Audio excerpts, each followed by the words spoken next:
Hello everyone, how are you? I hope you all are good and healthy. साथियों, आज हम Uttar Pradesh DElEd चतुर्थ semester विषय सामाजिक अध्ययन और उसका उप विषय अर्थशास्त्र, जिसका शीर्षक आज हम लेंगे वीडियो में भारतीय अर्थव्यवस्था के समक्ष चुनौतियां। साथियों, प्रस्तुत करता रहेगा अशोक कुमार। इस शीर्षक भारतीय अर्थव्यवस्था के समक्ष चुनौतियां। साथियों, अर्थव्यवस्था के समक्ष चुनौतियां शीर्षक को समझने से पहले हम आपसे कुछ विकासात्मक प्रश्न कर रहे हैं। स्क्रीन पर देख करके आप अपने आप को जांचेंगे कि हम कितना जानते हैं इस शीर्षक के बारे में। प्रश्न संख्या 1, अर्थशास्त्र का जनक किसे कहा जाता है? ऑप्शन आपके सामने हैं, Marshall, Keynes, Adam Smith, Robbins. साथियों, सही उत्तर स्क्रीन पे आपके सामने है। अर्थशास्त्र का जनक एडम स्मिथ को कहा जाता है। एक प्रश्न और हम करेंगे। प्रश्न संख्या 2, अर्थशास्त्र को कितने भागों में बांटा गया है? 2, 3, 4, 5। सही उत्तर आपके सामने है। 2 भागों में बांटा गया है, व्यष्टि और समष्टि। एक प्रश्न और भी है, जीडीपी का घटक नहीं है? कृषि, कर, उद्योग, सेवा। सही उत्तर आपके सामने है। उत्तर बी, कर जीडीपी का घटक नहीं है। साथियों, चुनौतियों पर जाने से पहले हम थोड़ा सा अर्थव्यवस्था के अर्थ को समझेंगे। अर्थव्यवस्था किसे कहा जाता है? उत्पादन, विनिमय, वितरण और उपभोग का व्यावहारिक अध्ययन ही अर्थव्यवस्था है, ना कि सैद्धांतिक। व्यावहारिक अध्ययन ही अर्थव्यवस्था है। अर्थव्यवस्था मानवीय आवश्यकताओं की संतुष्टि करने के लिए एक मानव निर्मित संगठन है। जेके ब्राउन के अनुसार अर्थव्यवस्था एक ऐसी पद्धति है जिसके द्वारा लोग जीविका प्राप्त करते हैं तथा अपना जीवन व्यतीत करते हैं।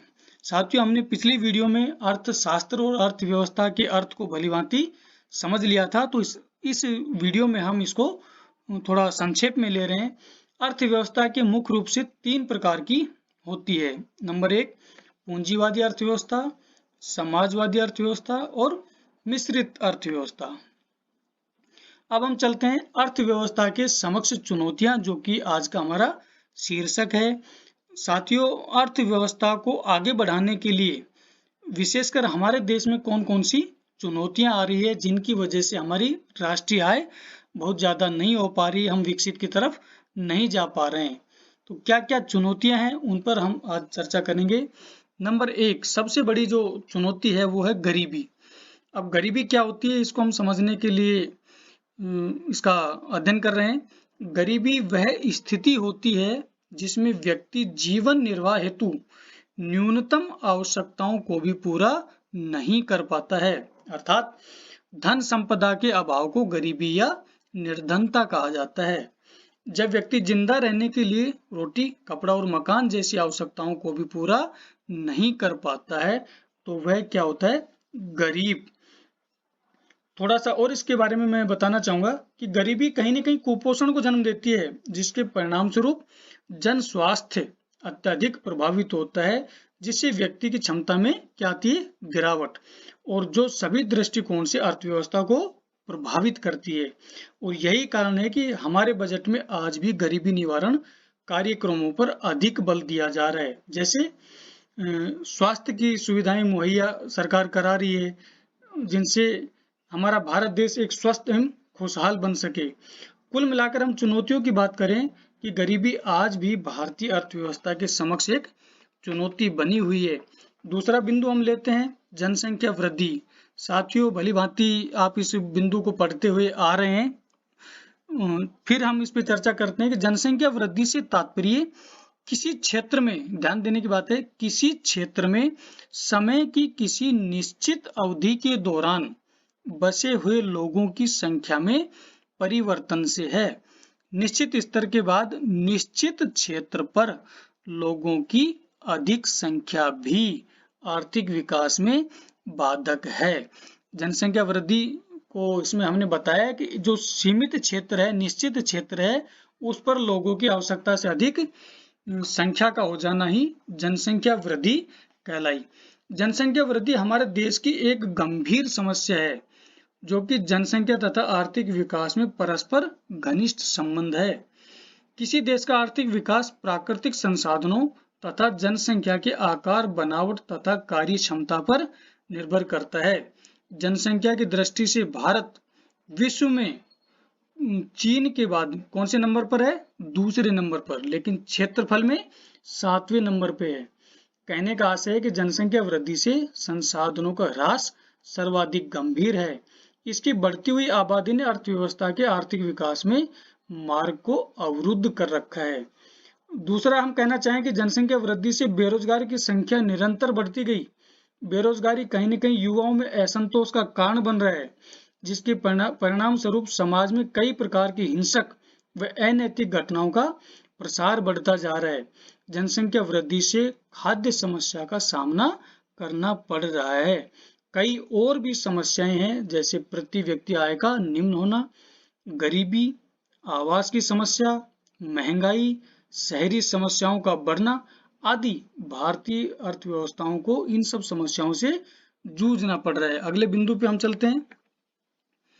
जनसंख्या घनत्व प्रति वर्ग किलोमीटर, प्रति वर्ग यानी 1 किलोमीटर में रहने वाले व्यक्तियों की संख्या क्या कहलाती है?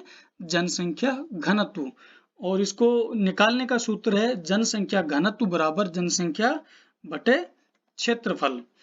थोड़ा सा इस पे हम प्रकाश डालेंगे। जनसंख्या घनत्व क्या है कि जनसंख्या घनत्व प्रत्येक स्थान का अलग अलग होता है। कहीं जनसंख्या घनत्व बहुत अधिक होता है तो कहीं बहुत कम, और दोनों ही स्थिति किसी भी राष्ट्र के विकास के लिए बाधा स्वरूप है। उदाहरण के रूप में हम देखें कि हमारे देश में राष्ट्रीय राजधानी क्षेत्र नई दिल्ली का क्षेत्रफल तो कम है, किंतु यहाँ जनसंख्या का घनत्व बहुत ही ज्यादा है। वहीं दूसरी तरफ अगर हम देखें तो अरुणाचल प्रदेश में जनसंख्या का घनत्व तो कम है, लेकिन और वहाँ जो क्षेत्रफल है वो ज्यादा है। ऐसी स्थिति में सरकार को इन शहरों में जन सुविधाएं मुहैया कराने में कई समस्याओं का सामना करना पड़ता है, यानी हमारा खर्चा अधिक लगता है। नेक्स्ट, दूसरा हम इस पे बात करते हैं मालथस का जनसंख्या सिद्धांत।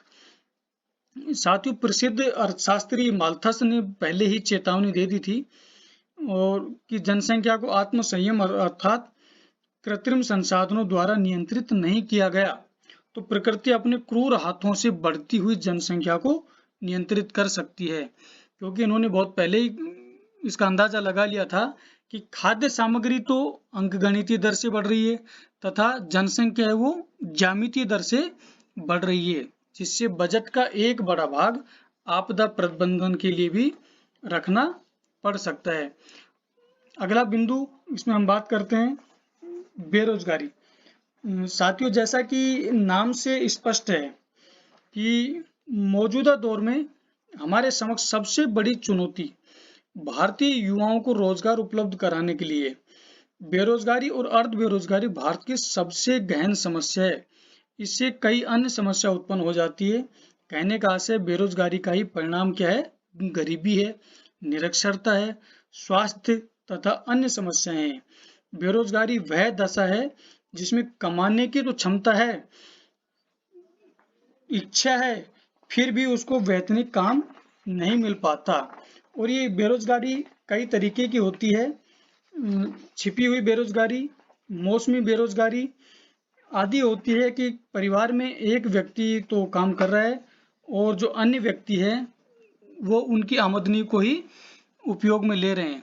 तो ये भारत में बहुत ज़्यादा है कि कमाने वाले व्यक्ति कम हैं और खर्च करने वाले व्यक्ति अधिक है। तो अर्थव्यवस्था हमारी तभी विकसित की तरफ जाएगी जब प्रत्येक व्यक्ति कमाएगा, और भारत का प्रत्येक व्यक्ति अभी नहीं कमा पा रहा है। अगले बिंदु पे हम चलते हैं लिंग अनुपात। इसमें हम बात करें कि जनसंख्या में स्त्री और पुरुषों की संख्या के बीच के अनुपात को क्या कहा जाता है? लिंग अनुपात। भारत में किसी देश में स्त्रियों की स्थिति के संबंध में महत्वपूर्ण सूचना होती है। जिन प्रदेशों में लिंग भेदभाव अनियंत्रित होता है वहाँ लिंग अनुपात निश्चित रूप से स्त्रियों के क्या होता है, प्रतिकूल। और इन क्षेत्रों में स्त्री भ्रूण हत्या तथा स्त्री शिशु हत्या और स्त्रियों के प्रति घरेलू हिंसा की प्रथा अधिक प्रचलित हो जाती है। और इन क्षेत्रों में स्त्रियों की आर्थिक सामाजिक स्थिति कैसी हो जाती है, निम्न स्तर की। और कहीं न कहीं विकसित होते समाज के समक्ष एक प्रश्न चिन्ह भी लग रहा है कि हमारे विकास के क्या मायने हैं। इसे हम विकास की क्या कहेंगे, विसंगति का नाम हम देंगे। और इसको दूर करने के लिए सरकार निरंतर नई नई योजनाएं तथा कार्यक्रमों को लागू कर रही है, जिससे लोगों में जागरूकता तथा चेतना का विकास हो सके और परिणाम स्वरूप लिंग अनुपात समान हो सके। तो साथ ही जो लिंग अनुपात बिंदु है, इसकी वजह से भी, ज्यादा अंतर होने से भी हमारे देश का जो आर्थिक विकास है वो रुका हुआ है। अगले बिंदु पे हम चलते हैं, जन्म दर एवं मृत्यु दर।